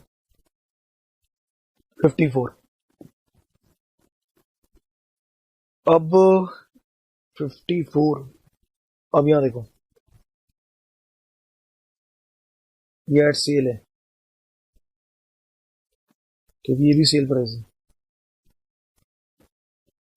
अब प्रॉफिट 1/5 ऑन कॉस्ट है तो 1/6 ऑन सेल होगा। सीधा सा कॉन्सेप्ट है, एक बढ़ जाता है। 1/5 ऑन कॉस्ट होगा तो 1/6 ऑन सेल है, ये अपन ने पढ़ा था ना। यदि हाफ ऑन कॉस्ट है तो 1/3 ऑन सेल होगा। यदि 1/3 ऑन सेल है, सॉरी ऑन कॉस्ट है, तो 1/4 ऑन सेल होगा। यदि 1/4 ऑन कॉस्ट है तो 1/5 ऑन सेल होगा। ऐसे ही चलते जाएगा। यदि 1/5 ऑन कॉस्ट है तो 1/6 ऑन सेल होगा, सीधा सा कॉन्सेप्ट है। तो ये 54,000 का 1/6 निकालो क्योंकि ये सेल है, तो 9,000 की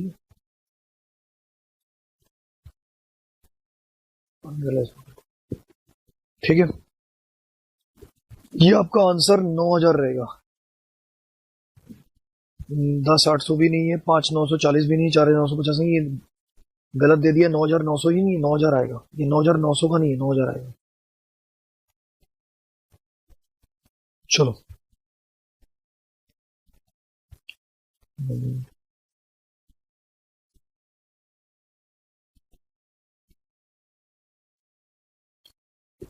ये एक दिया है 24 का अनरियलाइज्ड प्रॉफिट का। पेरू लिमिटेड ने 80% शेयर एक्वायर किए पीमो के और 31 मार्च को गुड्स 65,000 का परचेस किया पेरू से। स्टॉक में इंक्लूड है। 25% प्रॉफिट कमाया ऑन कॉस्ट, यानी ऑन कॉस्ट है तो 1/4 ऑन कॉस्ट।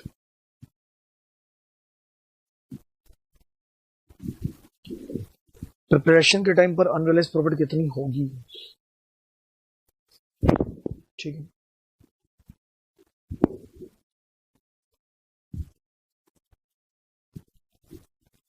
गुड्स कितना अनसोल्ड हुआ है? अनसोल्ड नहीं लिखा है, ये 65,000 की सेल्स प्राइस है। अब इसका 1/4 ऑन कॉस्ट है, मतलब 1/5 ऑन सेल,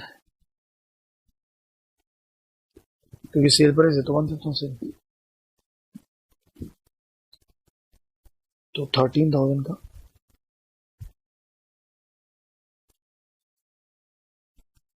अनरियलाइज्ड प्रॉफिट। ठीक है, नहीं लिखा रहे तो यही मान के चलेंगे कि पूरा का पूरा गुड्स अनसोल्ड पड़ा हुआ है। कुछ नहीं लिखा रहे तो ये मानना है। चलो जी, चलो जी, चलो जी, चलो जी, चलो, ये हो गया आपका अनरियलाइज्ड प्रॉफिट का क्वेश्चन। मैंने एमआई के ऊपर भी क्वेश्चन करवा दिया और कॉस्ट ऑफ कंट्रोल पे भी करवा दिया। अब आओ कुछ अपन दूसरे क्वेश्चंस भी देखें, कुछ अपने थियोरेटिकल क्वेश्चन भी हैं। यहां आ जाओ। It is compulsory for a holding company to purchase equity share of subsidiary company at least. अब देखो, आपको मोर देन कम से कम 51% खरीदना पड़ेगा, बट एटलीस्ट 50 तो खरीदना ही पड़ेगा। तो 50% मार्क करना, एटलीस्ट 50। लेकिन एज पर एएसएन कंपनी से मोर देन 51 तो होना चाहिए।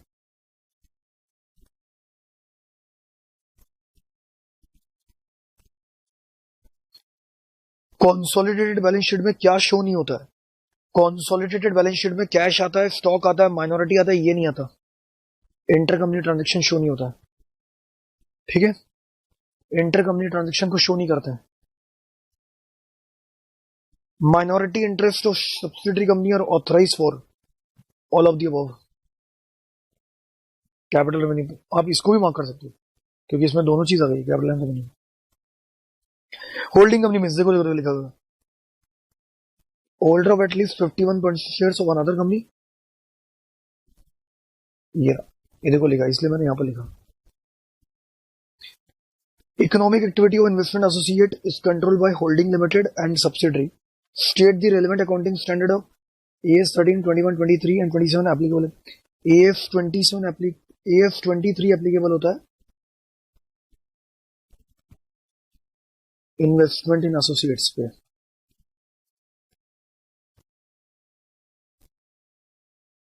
AS 23 एप्लीकेबल होगा,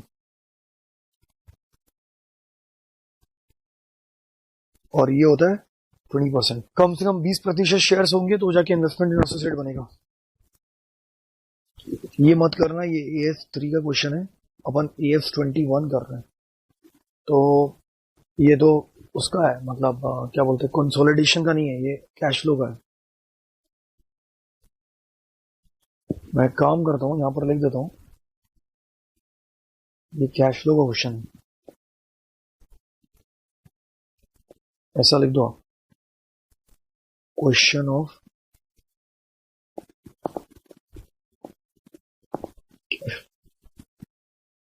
प्री एक्विजिशन रिजर्व को क्या बोलते हैं? प्री एक्विजिशन रिजर्व को कैपिटल प्रॉफिट बोलते हैं। In case of holding company capital profit arise कैसे होता है? Due to revaluation of assets and liabilities.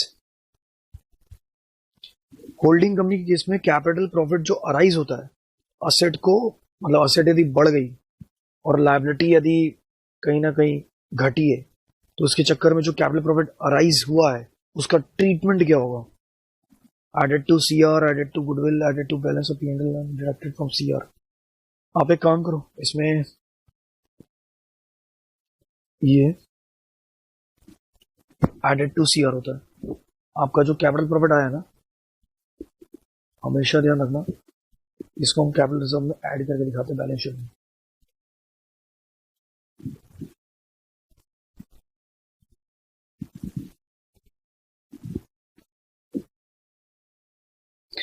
Post acquisition profit क्या होता है? रेवेन्यू।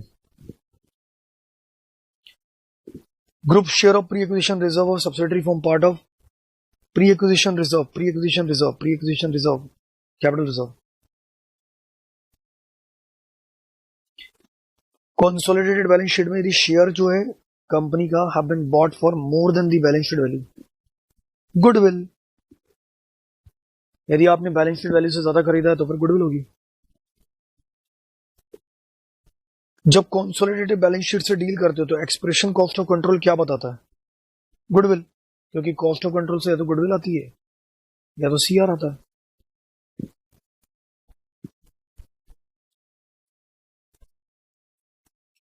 ठीक है जी।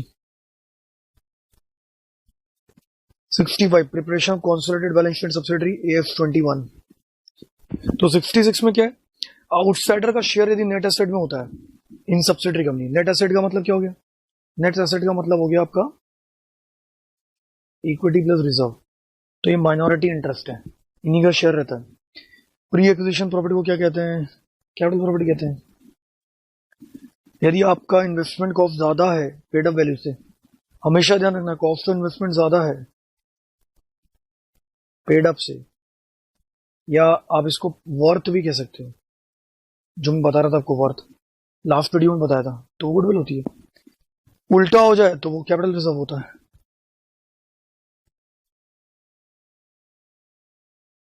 ठीक है, फिर इसके बाद आपका profit earn before acquisition. Acquisition के पहले जो प्रॉफिट होता है वो कैपिटल प्रॉफिट होती है। प्रॉफिट अर्न आफ्टर एक्विजिशन इसको रेवेन्यू प्रॉफिट कहते हैं। Consolidated balance sheet statement as per AS 21 mandatory है लिस्टेड कंपनीज के लिए। Holding company shares in revenue profit of subsidiary adjusted in P&L, P&L में एडजस्ट होता है, इसको P&L में एडजस्ट होता है। Unrealised profit on goods sold included in stock is deducted from revenue profit. Revenue profit का मतलब P&L होता है, इसमें से माइनस होता है, माइनस अनरियलाइज्ड प्रॉफिट। ठीक है,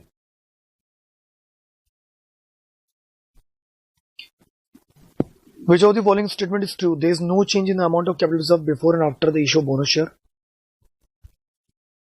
ये तो गलत है।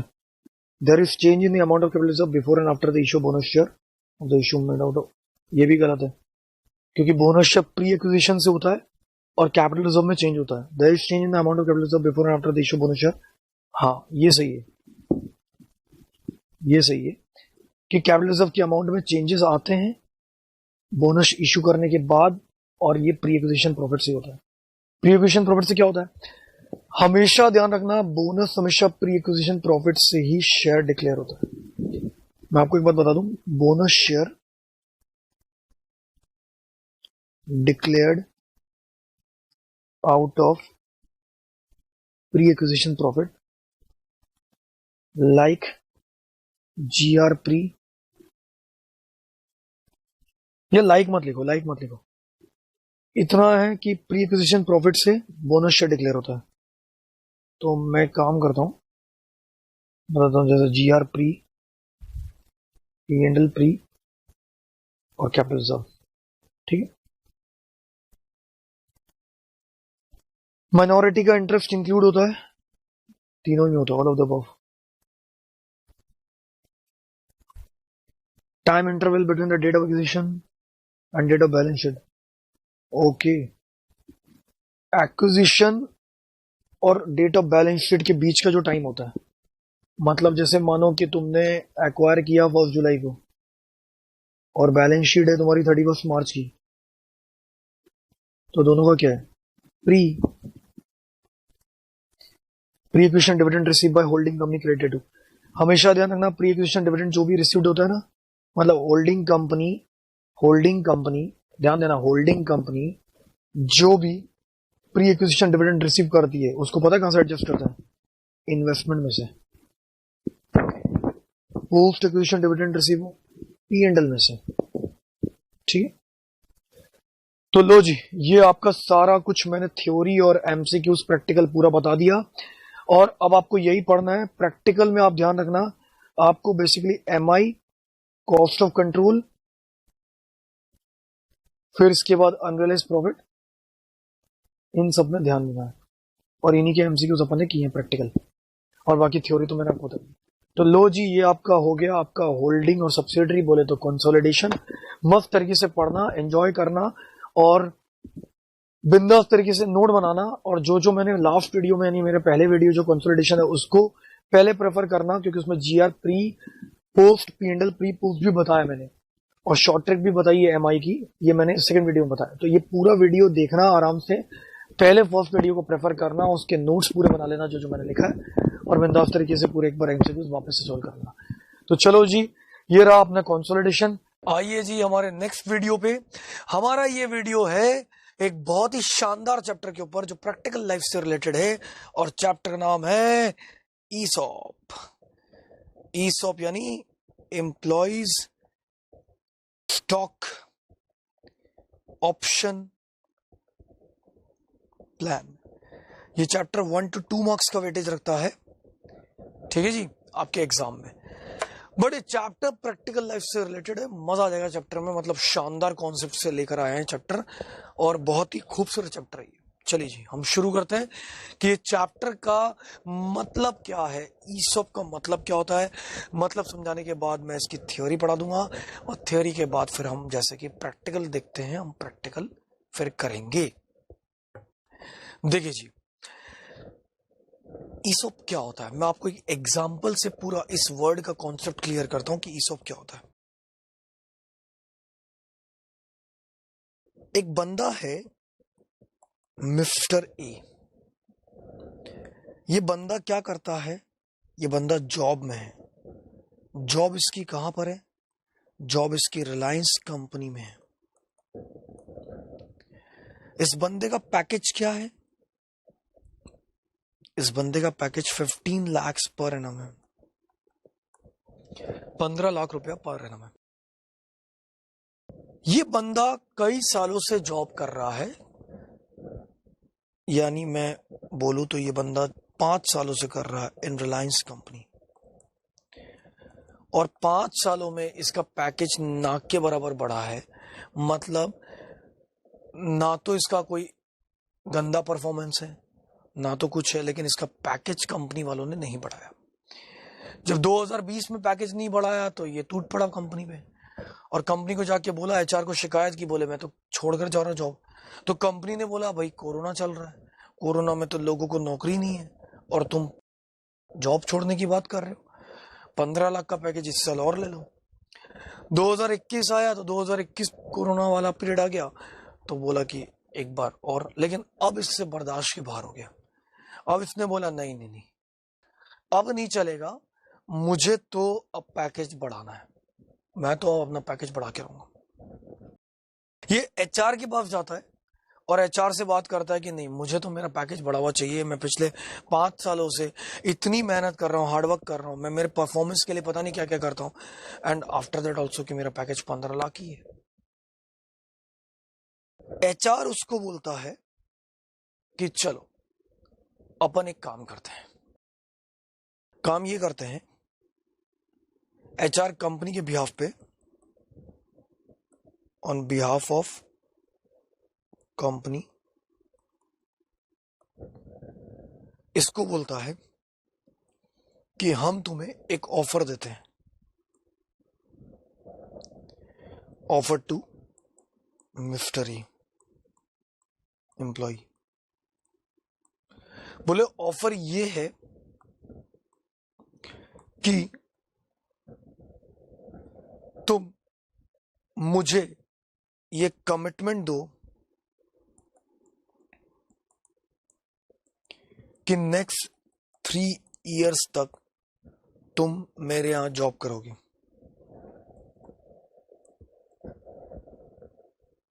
ए बोलता है ये कौन सी बात हुई, मैं आपसे अपनी सैलरी पैकेज बढ़ाने आया हूं, बात करने आया, और आप मुझसे कमिटमेंट ले रहे हो कि अगले 3 साल तक तुम जॉब करोगे। भाई मैं, आप बताएंगे मैं क्यों जॉब करूंगा? तो बोले तुम मेरी पूरी बात सुनो, तुमको एक अग्रीमेंट साइन करना पड़ेगा, कमिटमेंट देना पड़ेगा, एक अग्रीमेंट साइन करना पड़ेगा कि तुम यहां पर अगले 3 साल तक जॉब करोगे। ठीक है, तो क्या 3 साल तक यदि मैं जॉब कर लिया तो क्या? यदि तुम अगले 3 साल तक इस कंपनी में रहते हो फॉर नेक्स्ट 3 इयर्स, तो कंपनी तुमसे एक वादा करती है, एक कमिटमेंट करती है, जिसका अग्रीमेंट हम आज ही साइन करेंगे। कंपनी तुमसे ये वादा करती है, अग्रीमेंट आज ही साइन करेंगे कि हम तुम्हें अपनी कंपनी का शेयर्स मार्केट से कम प्राइस में देंगे। यानी कि बंदा गया अपना पैकेज की बात करना है, और बंदे को पैकेज की बात में यह समझाया जा रहा है कि company offer him to issue shares at less than its market price. ये बात उसको कुछ समझ में नहीं आ रही है, थोड़ा सा क्लैरिटी चाहिए होगी। अब सुनो क्लैरिटी की बात। एचआर ने बोला मैं तुम्हें पूरी प्रोसेस समझाता हूं, यदि तुम हमारी कंपनी को अगले 3 साल तक का कमिटमेंट देते हो कि तुम अगले 3 साल तक कहीं नहीं जाओगे, तो फिर मेरी कंपनी तुम्हारे को यह कमिटमेंट देती है कि आज से ठीक 3 साल बाद कंपनी तुम्हें अपना शेयर्स मार्केट से कम प्राइस में ऑफर करेगी या दे देगी। मतलब एचआर ये बोलना चाह रहा है कि यदि वो बंदे ने अगले 3 साल तक काम किया, तो कंपनी, जिस कंपनी में वो काम कर रहा है, उस कंपनी में जो शेयर की प्राइस चल रही है उससे कम प्राइस में उसको शेयर ऑफर किया जाएगा। लेकिन वो बोलता है मुझे समझाओ, मुझे ये समझ में नहीं आ रहा है कि तुम ऐसा क्यों कर रहे हो, मैं तो पैकेज बढ़ाने आया हूं। तो बोले कंपनी तुम्हें इंसेंटिव्स दे रही है, हम तुम्हारा पैकेज ये भी बोल लो बढ़ा रहे हैं या ये बोल लो नहीं बढ़ा रहे, लेकिन हम तुम्हें अलग से पैकेज के अलावा इंसेंटिव दे रहे हैं। मतलब हम तुम्हें पैकेज के अलावा इंसेंटिव दे रहे हैं, हम तुम्हारा पैकेज नहीं बढ़ा रहे हैं, क्योंकि अभी हमारा कोरोना पीरियड चल रहा है और कोरोना काल में लोगों की नौकरी जा रही है, लोगों के सैलरी पैकेज कम हो रही है, तुम शुक्र मनाओ कि तुम्हारा सैलरी 15 लाख था, वही 15 लाख कंपनी तुम्हें दे रही है, लेकिन कंपनी साफ साफ बोल रही है कि हम तुम्हारा पैकेज तो नहीं बढ़ाएंगे। अदर देन पैकेज हम तुम्हें इंसेंटिव दे देंगे, क्योंकि कंपनी की हालत खराब चल रही है। कंपनी की पहले जैसी कंडीशन थी वैसी नहीं है, क्योंकि कोरोना के पीरियड में सब बर्बाद हो चुके। मिस्टर ए को कुछ बात समझ में आई। मिस्टर ए ने बोला ठीक है, क्या बोलना चाहते हो बताओ। बोले हम पैकेज के अलावा, मतलब 15 लाख का पैकेज हम तुम्हारा रिड्यूस नहीं कर रहे हैं, जो तुम्हारा 15 लाख का पैकेज था वही रहेगा, हम उसको कुछ नहीं कर रहे हैं। हम उसके अलावा तुम्हें एक इंसेंटिव देना चाह रहे हैं। क्या इंसेंटिव? इंसेंटिव तुम्हें तभी मिलेगा जब तुम अगले 3 साल तक का कमिटमेंट देते हो कि तुम कंपनी में यदि काम करोगे अगले 3 साल तक, तो फिर कंपनी तुम्हें अपना शेयर मार्केट से कम प्राइस में देगी। यानी यदि suppose for an example market में रिलायंस कंपनी का शेयर प्राइस लेट अज्यूम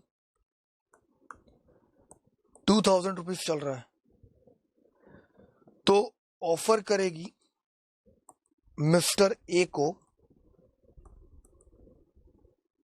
₹8 पर शेयर। मतलब कंपनी अपने शेयर्स मिस्टर ए को 50% कम पे इशू करेगी। यदि मिस्टर ए ने एक बार कमिटमेंट दे दिया कि वो अगले 3 साल तक यहां पर काम करेगा और उस पेपर पे साइन कर दिया, यदि कंपनी के पेपर पे उसने साइन कर दिया कि अगले 3 साल तक वो काम करेगा, तो कंपनी भी एक पेपर पे साइन करके उसको दे रही है कि आज से ठीक 3 साल बाद आपको कंपनी इस 3 साल का रिवॉर्ड पे करेगी, और वो है ईसॉप। इसी को कहते हैं ESOP, employ stock option plan. आप समझो, कंपनी क्या बोल रही है कि भाई तू 3 साल मेरे लिए काम कर, अगले 3 साल, और तू मुझसे 3 साल बाद शेयर्स लेके चला जा। हम तेरे को शेयर्स 1000 रुपए में ऑफर जो कर रहे हैं वही प्राइस तुझे सिर्फ देनी है, जबकि कंपनी का शेयर 2000 रुपए का चल रहा है और तुझे सिर्फ 1000 रुपए देना है। मिस्टर ए का एक क्वेश्चन होता है कि सर ये तो आज आप ऑफर कर रहे हो, ये ऑफर तो आज कर रहे हो, ये ऑफर आप आज कर रहे हो, आज कल को फ्यूचर में मार्केट प्राइस यदि रिलायंस कंपनी की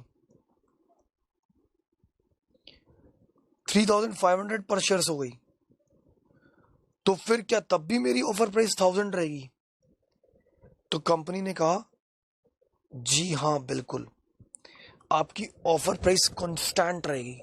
मतलब भले कंपनी का शेयर बढ़े या भले कंपनी का शेयर डिक्रीज करे, हम आपसे 1000 रुपए लेंगे। मिस्टर ए ने बोला डिक्रीज करे मतलब? बोले शेयर फ्लक्चुएट होता है ना। बोले नहीं, डिक्रीज करे का मतलब मेरा आपसे ये क्वेश्चन है कि कभी कंपनी का शेयर 1000 रुपए से कम पे चला गया, तो बोले फिर हम आपको उससे कम प्राइस पे ऑफर कर देंगे। वैसे तो शेयर्स 1000 से कम पे जाने वाला नहीं है, लेकिन यदि 1000 से कम पे चला गया तो फिर हम 1000 से कम प्राइस पे यदि चले जाता है, सपोज मान लीजिए फ्यूचर में मार्केट प्राइस शेयर की 800 हो जाती है, जो कि होने से रही, लेकिन फिर भी चलो यदि हो जाती है, तो फिर हम अपनी ऑफर प्राइस चेंज कर देंगे। हम अपनी ऑफर प्राइस आपको कुछ 200 के करीब कर देंगे। यानी ये तो फेवर में है एक ये। यदि शेयर की प्राइस बढ़ी तो शेयर के लिए उसको 1000 रुपए देना है, मतलब बढ़ी हुई प्राइस से उसको पैसा नहीं देना है, ऑफर प्राइस उसके लिए कांस्टेंट है। और यदि शेयर की प्राइस घटी तो उल्टा और अच्छा है कि उसको ऑफर प्राइस फिर चेंज हो रहा है। मतलब यदि मार्केट में शेयर की प्राइस 800 हो गई आज से 3 साल बाद, तो उसकी ऑफर प्राइस चेंज हो जाएगी, क्योंकि आप सोचो कंपनी ने उसको 1000 रुपए पे ऑफर किया है, जब शेयर की प्राइस ही 800 हो गई तो फिर वो 1000 क्यों पे करेगा। तो इसलिए कंपनी ने बोला वैसे तो ये सिचुएशन कभी आएगी नहीं, लेकिन कभी आ जाती है कि शेयर की प्राइस 1000 से भी कम में चली जाती है, जो मैंने तुम्हें 1000 की प्राइस ऑफर करी है, तो फिर हम तुम्हारी ऑफर प्राइस चेंज कर देंगे। मिस्टर ए को एक बात और समझनी है। मिस्टर ए ने पूछा यानी आप ये कहना चाह रहे हो कि at the end of 3 year, 3 साल का एंड होने पर मुझे मतलब मिस्टर ए को have to purchase share for ₹1000। तो आंसर है हाँ, कि मिस्टर ए ने पूछा कि 3 साल के बाद या 3 साल के एंड होने पर या कंप्लीशन होने पर क्या मुझे इसका ये मतलब है कि कंपनी के ₹1000 के शेयर्स खरीदने पड़ेंगे, एक शेयर, या एक शेयर के लिए ₹1000 देना पड़ेगा, फिर मैं भले ही जितना भी नंबर ऑफ शेयर्स खरीदूं। तो फिर एचआर ने बोला जी बिल्कुल सही समझा आपने, आपको तीसरे साल खत्म होने पर कंपनी का एक शेयर ₹1000 का खरीदना पड़ेगा, फिर आप नंबर ऑफ शेयर्स जितना भी खरीदें। मिस्टर ए ने बोला यार ये तो मैं अपना पैकेज बढ़ाने आया हूं और उल्टा आप पैसा मुझसे मांग रहे हो। तो बोले सर पैसा हम आपसे कितना मांग रहे हैं, आप ये तो देखिए, आज करंट में मार्केट प्राइस चल रही है 2000 और हम आपसे सिर्फ ₹1000 मांग रहे हैं। तो कंपनी रिमेनिंग ₹1000 का तो बर्डन खुद उठा रही है। Remaining price burden on to the company, ये तो कंपनी उठा रही है प्राइस का बर्डन। मतलब रिमेनिंग ₹1000 का हम ये बोल सकते हैं लॉस बॉन्ड बाय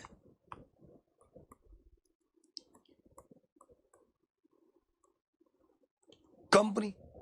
भाई एचआर ने ये समझाया कि आज प्राइस चल रही 2000, हम आपको ₹1000 पे शेयर दे रहे हैं, तो बचा हुआ 1000 तो कंपनी के ऊपर बर्डन आ रहा है ना, बचा हुआ 1000 के लिए तो कंपनी लॉस नुकसान उठा रही है। मतलब शेयर्स आप खरीद रहे हो लेकिन शेयर का आधा % या 50% पैसा तो कंपनी दे रही है। तो बताइए फायदे का सौदा हुआ कि नहीं हुआ। और एचआर ने यह भी बोला कि कल को शेयर यदि बढ़ेगा तो वो तो आपका मुनाफा है, आप मार्केट में बेच देना, बेच करके पूरा पैसा रियलाइज कर लेना। और एचआर ने यह भी बोला कि रिलायंस का फ्यूचर तो आप भी जानते हो सॉलिड फ्यूचर है, रिलायंस का फ्यूचर तो खतरनाक है। यानी आज से ठीक 3 साल बाद मैं आपको बता रहा हूं कि रिलायंस का शेयर करीबन 4 से 5 हजार पे चल जाएगा, ये एचआर ने बोला। तो बोले सर आपको तो फायदा ही हो रहा है ना कि आप जितने नंबर ऑफ शेयर्स परचेज करोगे उसमें सिर्फ आपको ₹1000 पर शेयर देना है, बाकी बचा कुचा कंपनी बियर करेगी। तो आप 3 साल बाद उस शेयर को मार्केट में बेच देना, तो बेचने पर तो उल्टा आपको ही इंक्रीमेंट होगा, हाइक होगा, क्योंकि ये शेयर 2000 का तो 4-5 हजार पे जाने वाला 3 साल बाद। मिस्टर ए को बात समझ में आई। मिस्टर ए ने बोला बात तो सही, ऑफर अच्छा है। अब ये जो ऑफर कंपनी ने दिया इसको बोलते हैं टैक्स की भाषा में या टैक्स की लैंग्वेज में इंसेंटिव्स या परक्यूजिट्स, और अकाउंटिंग भाषा में इसको बोलते हैं ESOP, employ stock option plan. Employ stock option plan का सीधा सा मतलब है कि कंपनी अपने एम्प्लॉयज को रिटेन करने के लिए, कंपनी अपने एम्प्लॉयज को रिटेन करने के लिए कि वो जाए नहीं, वो यहीं रहे, उसको रिटेन करने के लिए एक लालच सा देती है जिसका नाम होता है ईसॉप, जिसको कंपनी अपने एम्प्लॉयज को ऑफर करती है, सिर्फ और सिर्फ एम्प्लॉयज को ऑफर करती है, और वो भी कम प्राइस पे करती है, यानी मार्केट से कम प्राइस पे शेयर वो ऑफर करती है। जैसे कि मैंने अभी आपको बताया ₹2000 की प्राइस है तो 1000 आपको देना है, बचे 1000 का बर्डन कंपनी के ऊपर रहेगा। तो एक तरह से देखा जाए तो फायदे का सौदा है, क्योंकि फायदे का इसलिए है कि कहीं ना कहीं आपको कम प्राइस पे शेयर ऑफर किया जा रहा है, आपको सिर्फ उतनी कम प्राइस पे करना है। लेकिन जी अभी मिस्टर ए का क्वेश्चन खत्म नहीं हुआ, सुनिए। मिस्टर ए ने बोला नेक्स्ट 3 इयर्स तक मैं आपको कमिटमेंट यदि दे दूं कि मैं जॉब करूंगा, और यदि मान लो मैंने ईयर 1 में जॉब लेफ्ट कर दी, नेक्स्ट ईयर ही जॉब लेफ्ट कर दी, या ईयर 1 में जॉब लेफ्ट कर दी, तो कंपनी के एचआर ने बोला आपको ईसॉप नहीं मिलेगा। मतलब मैंने इतनी मेहनत करी, मैंने पूरी साल मेहनत करी और मुझे ईसॉप नहीं दिया जाएगा। क्यों? क्योंकि मेरा अग्रीमेंट कंपनी के साथ 3 साल का हुआ है कि मुझे अगले 3 साल तक कंपनी में रहना है। तो यदि इस बीच में 3 साल के पहले छोड़ के चले जाता हूं तो फिर मेरी मेहनत का रिवॉर्ड मैं नहीं ले पाऊंगा। तो अच्छा तो ये है या तो आप अग्रीमेंट साइन नहीं करें, और या तो आप अग्रीमेंट साइन करें तो अगले 3 साल तक रहें, क्योंकि आप सोचो ना, अगले 3 साल तक आप नहीं रहोगे, आपने 1 साल काम की, 2 साल काम की, और काम करने के बाद आपने छोड़ दिया, तो आपका तो रिवॉर्ड चला गया, उल्टा आपकी मेहनत भी गई, और आप 15 लाख के पैकेज ही लेके बैठे हो। आपका तो घाटे का सौदा है ना। यदि आपको छोड़ना है तो आप अभी छोड़ दो, यदि आपको छोड़ना है तो आप अग्रीमेंट मत करो ना, कंपनी छोड़ दो और दूसरी जॉब कर लो। क्योंकि यदि आपने ये अग्रीमेंट कर लिया तो अगले 3 साल तक आपको जॉब करनी है, मतलब फिर कंपनी जितनी भी मेहनत आपसे करवाए, हार्डवर्क करवाए, क्योंकि यदि आप 1 साल बाद जॉब छोड़ते हो तो आपको लॉस है। यदि आप नेक्स्ट ईयर बोले तो ईयर 2 में जॉब छोड़ते हो तो भी आपको लॉस है। और यदि आप मिड ईयर 2 में छोड़ते हो तो भी आपको लॉस है, ईसॉप मिलने वाला नहीं है। और या ये बोल लो सिंपल सा, बिफोर 3 इयर्स आप यदि जॉब छोड़ते हो तो भी आपको ईसॉप नहीं मिलेगा। तो ईसॉप की कंडीशन ही यही है कि आपको 3 साल काम करना है, तो जाके कंपनी आपको ईसॉप देगी, नहीं तो नहीं देगी। ओके, मतलब अब जाके मिस्टर ए को बात समझ में आई कि यदि मुझे एग्रीमेंट नहीं करना है तो मैं अभी चले जाऊं, और यदि करना है तो मैं फिर करके 3 साल बाद ही जाऊं। क्योंकि यदि 3 साल के पहले मैंने जॉब छोड़ दिया तो मेरी मेहनत तो लग गई, लेकिन मुझे उसका रिवॉर्ड नहीं मिला, मुझे उसका इंसेंटिव नहीं मिला, मतलब मुझे ईसॉप नहीं मिलेगा। ईसॉप मुझे तभी मिलेगा जब मैं पूरा 3 साल काम करूंगा। बोलो जी, समझ में आया कि नहीं आया? और ईसॉप जो कंपनी दे रही है वो आपको कम प्राइस पे ऑफर कर रही है, मतलब मार्केट से कम प्राइस पे शेयर्स ऑफर करने को ईसॉप कहते हैं, और कंपनी आपको सिर्फ रिटेन कर रही है। अब आप सोचोगे मैं अच्छा एम्प्लॉइज हूं बोलकर या अच्छा एम्प्लॉय हूं बोलकर मुझे कंपनी रिटेन कर रही है, नहीं जी, ऐसा कोई बात नहीं है। कंपनी आपको रिटेन कर रही है बोलकर कि आप अच्छे एम्प्लॉय हो, नहीं, ऐसा कुछ नहीं। आप समझो, कंपनी आपको एज अ फ्रेशर अपने कंपनी में लेकर आई, एक ट्रेनर को लगाया आपके पीछे, उसने पूरी ट्रेनिंग दी आपको, आपने पूरा काम सीख लिया। काम सीखने के बाद आपने जॉब लेफ्ट कर दिया और आपने दूसरी कंपनी में जॉब कर लिया, क्योंकि वहां पे पैकेज आपको अच्छा मिल रहा था, क्योंकि आपने काम सीख लिया। फिर कोई आया, फिर काम सीखा, फिर चला गया, फिर कोई आया, फिर काम सीखा, फिर चला गया। तो कंपनी की तो ट्रेनिंग कॉस्ट जाती जा रही है, और उल्टा कंपनी आपसे फायदा क्या निकाल पा रही है? बेनिफिट तो आपसे कुछ निकाल ही नहीं पा रही। कंपनी को तो उल्टा लॉस ही हो रहा है। लॉस इसलिए हो रहा है कि कंपनी आपको रिटेन कर ही नहीं पा रही है ना। कंपनी आपसे कुछ निकालना चाह रही है, आपसे कुछ आउटपुट लेना चाह रही है ट्रेनिंग करने के बाद या ट्रेनिंग देने के बाद, बट कुछ हो ही नहीं पा रहा है। इसीलिए कंपनी आपको जाने नहीं देना चाहती, क्योंकि जानती है कंपनी कि यदि कोई और आएगा फिर उसको ट्रेनिंग दो, फिर उसकी कॉस्ट बढ़ेगी, फिर यदि कोई बंदा आपसे ज्यादा पैसे पर आ गया सैलरी तो फिर उसकी सैलरी दो, फिर वो छोड़ के जाएगा, फिर ट्रेनिंग सामने वाले को दो, फिर वो छोड़ के जाएगा, फिर किसी और को ट्रेनिंग दो। तो इससे तो कंपनी की ट्रेनिंग कॉस्ट बढ़ रही है, सैलरी हाइक करते जा रही है, फिर कोई नया नया बंदा आ रहा है, वो नई नई सैलरी डिमांड कर रहा है, तो इससे तो कंपनी का लॉस है। कंपनी तो आपसे कुछ काम ही नहीं निकाल पा रही। इसीलिए आप याद रखना कि कंपनी रिटेन सिर्फ आपको इसलिए कर रही है ताकि उनकी ट्रेनिंग कॉस्ट बच जाए और आपका भी काम हो जाए। तो अब हम ईसॉप के बारे में लिख लें। ESOP means company offer shares to an employees at less than market price. तो ये है आपकी definition. ESOP means company offer shares to an employees at less than market price. ये हो गई पहली बात। दूसरी बात, ESOP is not mandatory, it is an option. ये ऑप्शन है, मैंडेटरी नहीं। ये ऑप्शन है जी, मैंडेटरी नहीं। मतलब एक बात आप समझ लेना कि अग्रीमेंट कंपनी का एम्प्लॉय करना चाहता है कंपनी से तो करे, नहीं तो नहीं करे। मतलब कोई बाउंडेशन नहीं, कोई फोर्सबाजी नहीं है। इसलिए इसको बोला गया है। ये देखो, इसका नाम ही पढ़ो जरा, इसका नाम क्या लिखा गया? ऑप्शन। इसीलिए ऑप्शन है। Third, lock in period for eligibility to get ESOP,